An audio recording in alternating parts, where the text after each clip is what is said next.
Hello everybody and welcome back to This Month in Gaming for the month of August. And I just want to quickly, before starting this video, say thank you for all the support on the new series on This Month in Gaming for the last 2 months. I'm going to keep pumping these out every month. I hope you guys continue to enjoy them. And our first story is one that is still ongoing, and I was going to include this in last month's episode, but I decided to wait and put it in for August. SAG-AFTRA members went on strike against video game employers on July 26th. The strike was called after more than 18 months of negotiations with some of the largest video game companies ended without a deal. The employers rebuffed our proposals for consent, compensation, and transparency around the use of AI, and instead have countered with loophole-filled language that negates any protections they claim to offer. And now I'm going to read this word for word from the SAG-AFTRA website, and as always, everything that is shown is in the description below. So this starts off, "Dear member, video game performers are fighting for our livelihoods and we're facing a pivotal moment. Employers at some of the largest video game companies want to use AI to replace us using our own performances without compensation, transparency, or consent. Technological advancements have allowed this industry to expand and grow. We know that technology moves forward quickly and change is inevitable. As performers, we can and do adapt alongside it.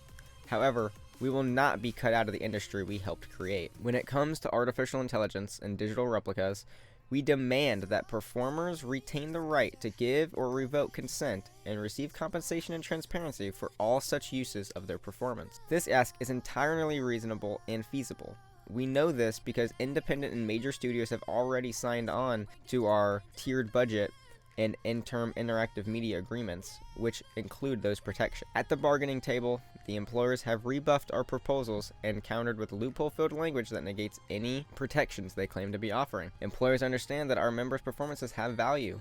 That's why they want to use them. It's only fair that members be protected and paid for the value their performances create. Among the more egregious loopholes, employers are only willing to obtain your consent and compensate you for the use of your digital replica if it is recognizable as you, which carves out nearly all movement work and the majority of voice work too, such as performing in character voices, voice matching, and effort. They want to reserve the right to have your digital replica say or do things that are religious, pejorative, of a protected class, or that endorse a political position without telling you and obtaining your agreement first.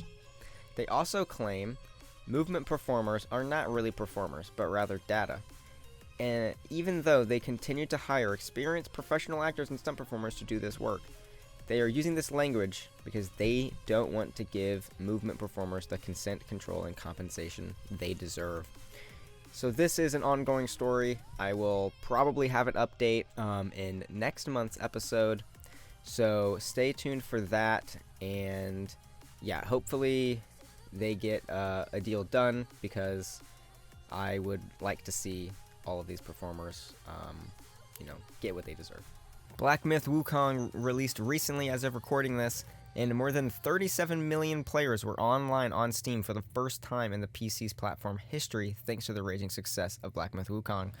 As reported by PC Gamer, Steam hit a new record number of concurrent players on August 25th, 2024, as exactly 37,266,324 users were online at once according to a player tracking website, SteamDB. And that is absolutely great to see and hear because Black Myth Wukong is a single player game. As far as I know, there's no multiplayer or co-op at all. So strictly single player, and seeing that over 37 million people on at once playing that game, that is absolutely great to see for somebody who really enjoys single player games. And recently in years past, we've had, some major video game companies say that single player games are dead and they want to focus on live service and multiplayer games, which we see how that turned out for like the Suicide Squad game and, a couple others, live service games. They can be good and they cannot be, but it's great to see that Black Myth Wukong, especially on PC, is doing so well. Something that horror fans or just fans of the Halloween movies could be looking forward to is the new Halloween game being developed. Now, here is IGN with more on this. 2 new games based on the 1978 horror classic Halloween are in development at Boss Team Games, IGN can exclusively reveal. While details are limited, both games are apparently being developed in conjunction with the producers of the Halloween franchise. What's more, one of the games is being developed in Unreal Engine 5 and will include input from the original director, John Carpenter, who went on to say, "As a huge gamer myself, I'm thrilled to help bring Michael Myers to life again in this game, and my hope is to scare you silly," said Carpenter, who will be intimately involved with development of the new project. Now, that is actually something that's very cool. Personally, I'm not a big horror game fan. Just doesn't really appeal to me that much. There are great horror movies that I've seen. Yeah, this is definitely something that's very interesting to see how the final finished product looks and plays and how it is. If there's any updates on the development of the Halloween games, that will definitely be included in future episodes. And finally, the last story is something that I'm very excited about, and that is The Witcher 4.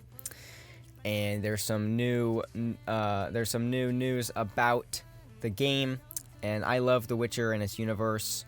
The Witcher 3 is probably one of the best games I've ever played, and with the new news about the next installment, it has me pretty hyped about the new game, and honestly can't wait to see any more teasers or anything about that. Geralt of Rivia voice actor Doug Cockle has revealed the White Wolf will star in the next mainline Witcher game codenamed Polaris, but not as the main character. Developer CD Projekt Red has long made clear that Geralt's saga has come to an end, meaning a new protagonist was fully expected for Polaris.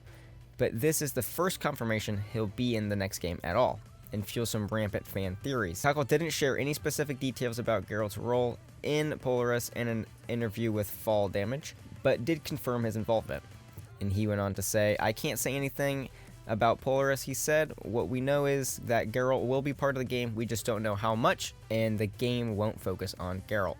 It's not about him this time. We don't know who it's about. I'm excited to find out. I want to know. I have not seen any script yet. I mean, I couldn't tell you if I did. This is the thing, so I could be lying through my teeth, but I'm not. Or am I?" Now, I want to know your guys' theories about who you think the main protagonist will be. I personally think it'll be Ciri, and I am, like I said before, very excited for more info to come out about this game. But yeah, leave down in the comments who you think the protagonist will be. Like I said, I think it'll be Ciri. Playing as her in The Witcher 3 was, I think, really cool. She's a very cool character, and it'll be very cool to see a game centered around her. And with that, we wrap up the month of August. And as I've said before in this video, that strike is still a developing story, and if there's any updates, it will be included in next month's video. So with that being said, leave a like on this video and subscribe with notifications on so you never miss an upload. And there will be a new series on the channel soon, as well as my typical videos, so be on the lookout for those, and I will see you all in the next one. Goodbye.